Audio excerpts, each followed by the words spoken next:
November 14th, 1960. New Orleans, Louisiana. A small 6-year-old girl in a crisp white dress walks up the steps of William Frantz Elementary School. She carries a lunchbox and holds her mother's hand. Surrounding her are 4 federal marshals in suits. They're not there for ceremony. They're there because this little girl's life has been threatened. Outside, an angry mob screams. They hurl insults. They threaten violence. Some carry signs that would make you sick to read today. The little girl doesn't fully understand what's happening. She thinks it's Mardi Gras, the crowds, the chaos. She's actually a bit excited. Inside those school doors, history is about to be made. Her name is Ruby Nell Bridges. She is 6 years old. And on this day, she becomes the first African-American child to desegregate an all-white elementary school in the South. This is her story. A story of courage, innocence, and how one small child helped change a nation. Growing up in segregated New Orleans, Ruby Nell Bridges was born on September 8, 1954, in Tylertown, Mississippi, the same year the Supreme Court ruled in Brown v. Board of Education that school segregation was unconstitutional. The coincidence was prophetic. Her parents, Lucille and Abon Bridges, were sharecroppers living in poverty. When Ruby was 2, they moved to New Orleans, Louisiana, hoping for better opportunities. But this was the Jim Crow South. Better was relative. Ruby grew up in a world divided by color. Separate schools. Separate bathrooms. Separate water fountains. Signs that read whites only and colored were everywhere. For young Ruby, this was just how the world worked. She didn't know any different. The test that changed everything. In 1960, a federal court ordered Louisiana to desegregate its schools.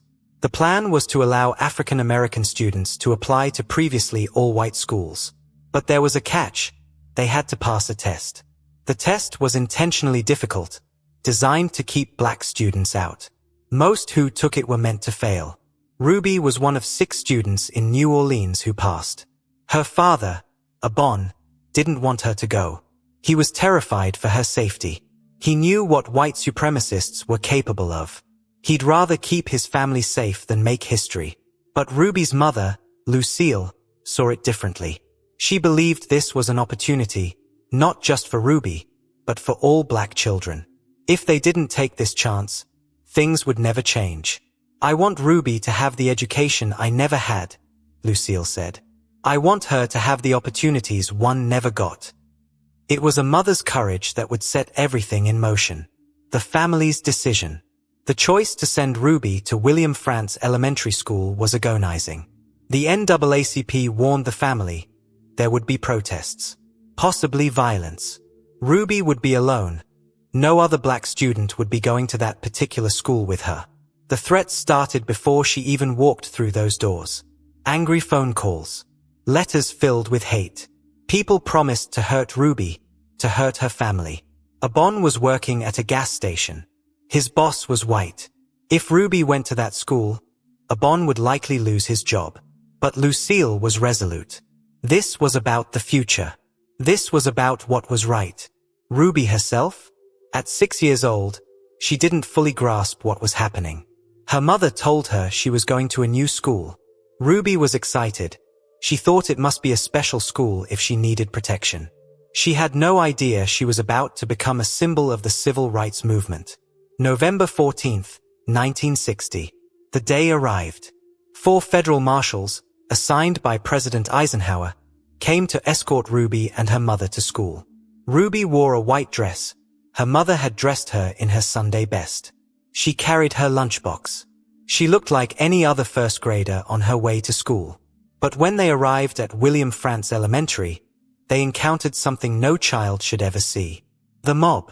Hundreds of white protesters surrounded the school. They were screaming, shouting racial slurs that would make you sick. They waved Confederate flags. They carried signs with messages too hateful to repeat. Some threw objects. Tomatoes.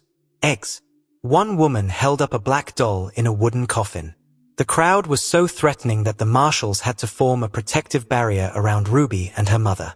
Ruby later recalled, "I remember looking at them and thinking, These people look just like the pictures I've seen of Mardi Gras.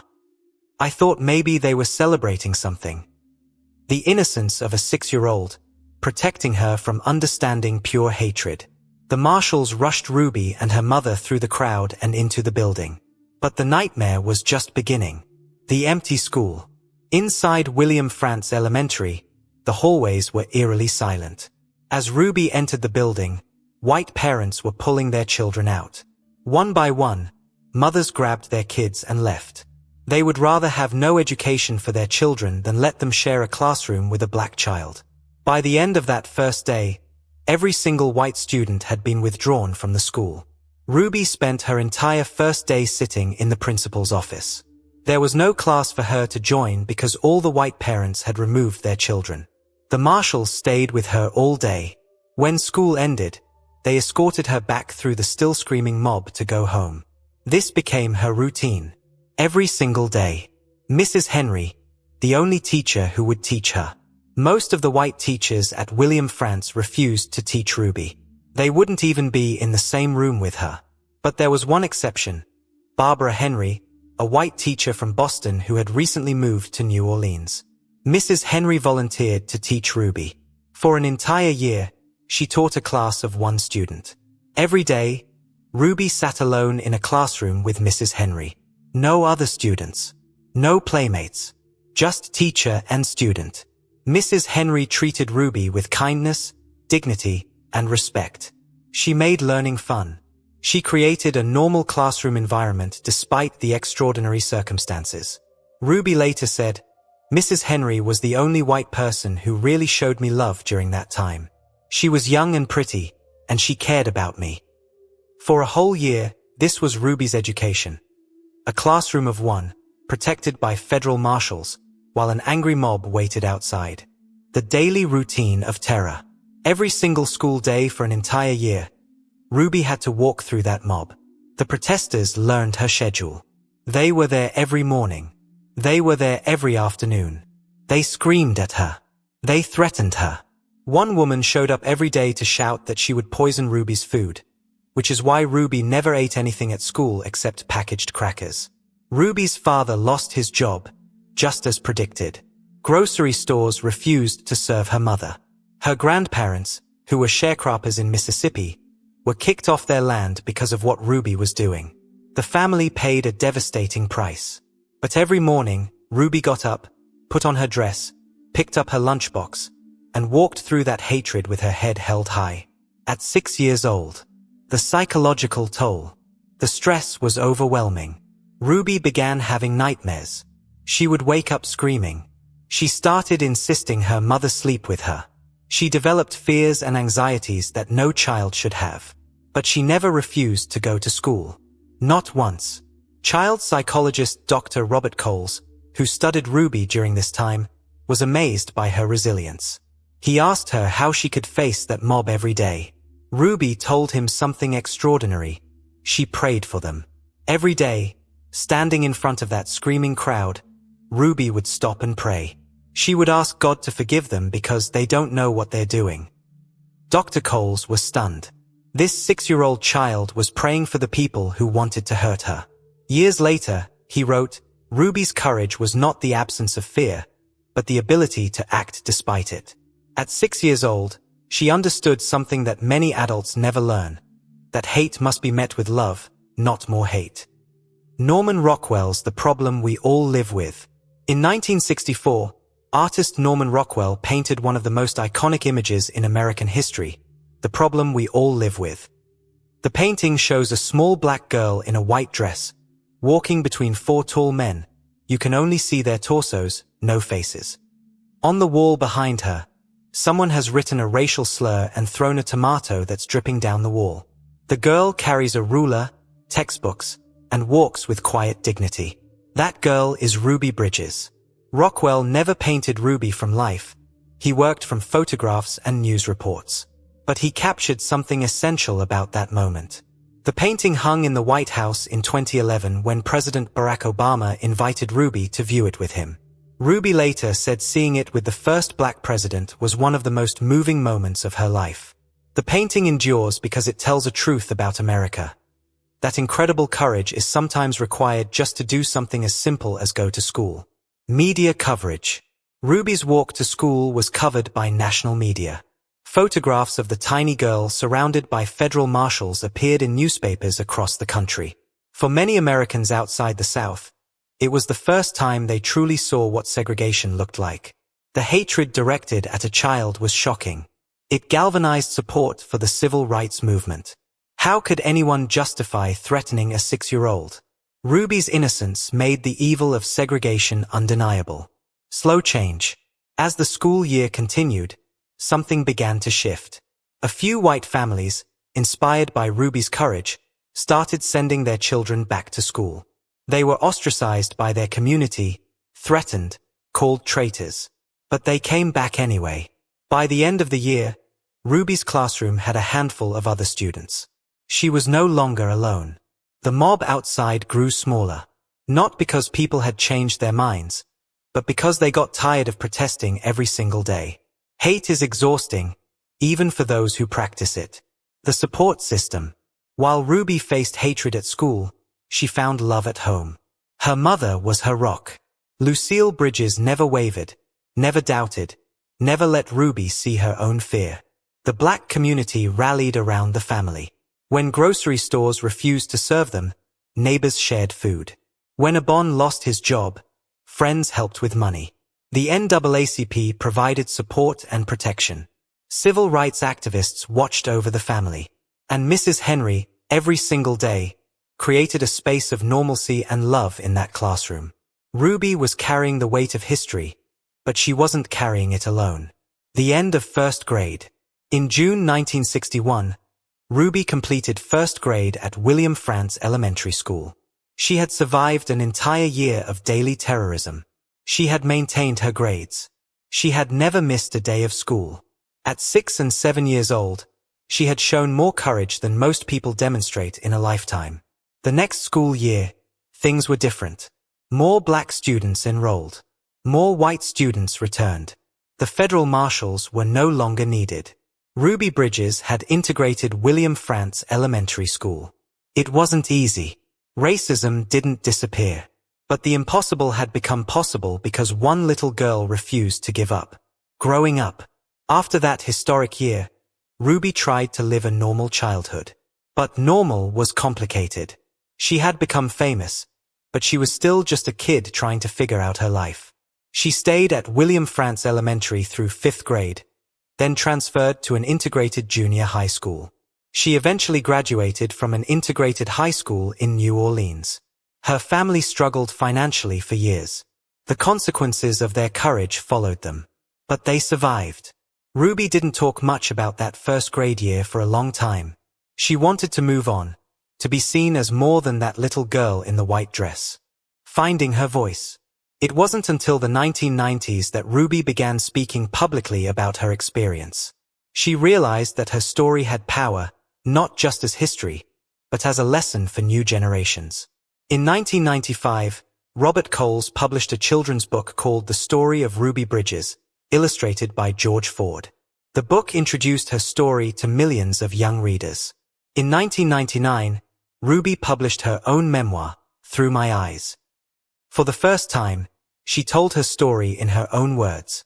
She described the fear, the loneliness, the confusion of being 6 years old and at the center of a national crisis.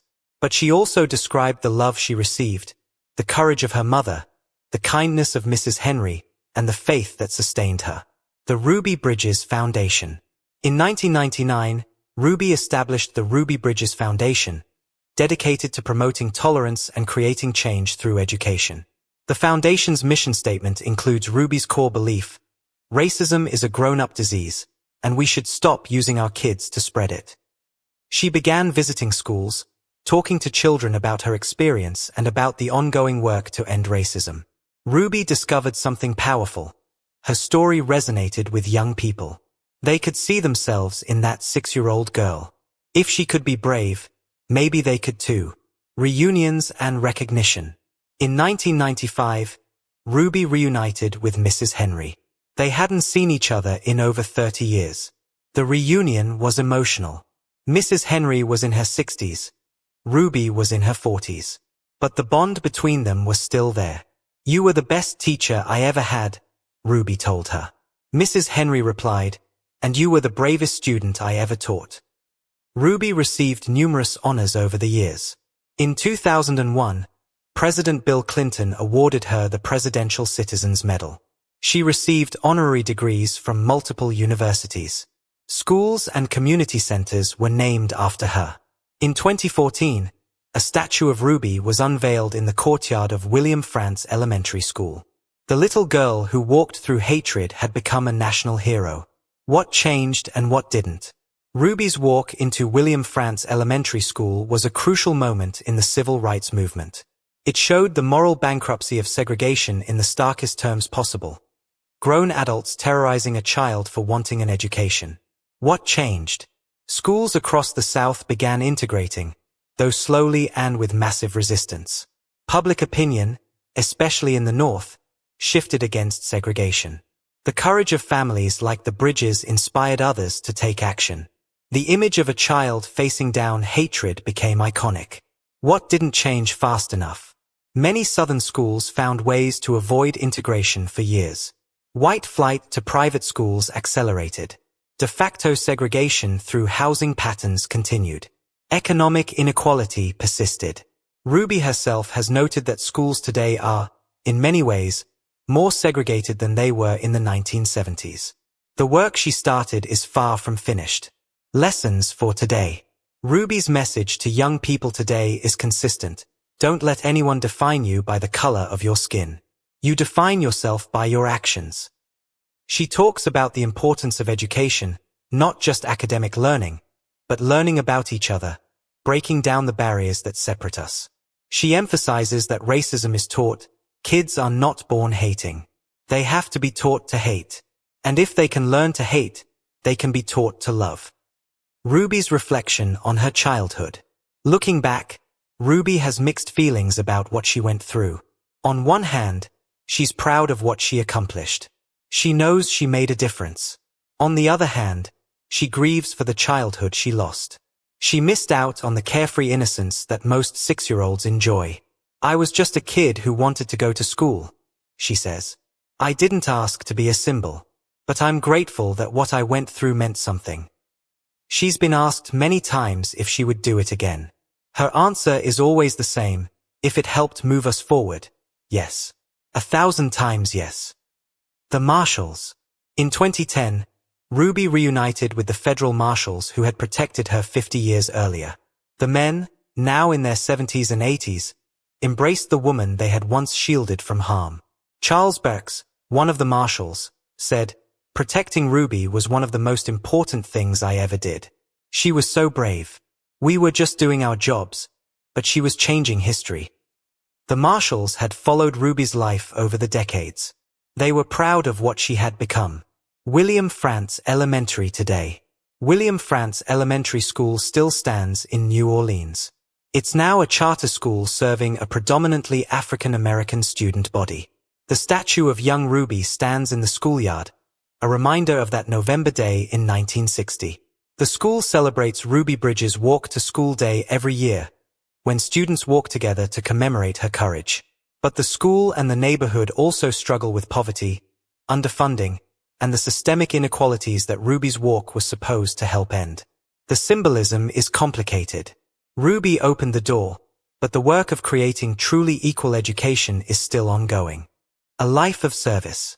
Now in her late 60s, Ruby Bridges continues to be active in education and civil rights advocacy. She travels the country speaking to students, educators, and community groups.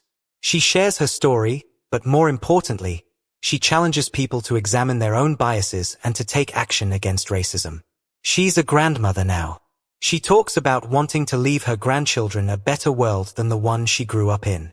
The ongoing conversation. Ruby's story has taken on new relevance in recent years. During protests against police brutality and racial injustice, images of Ruby walking to school have circulated widely on social media. The parallels between the hatred she faced and ongoing racism are impossible to ignore.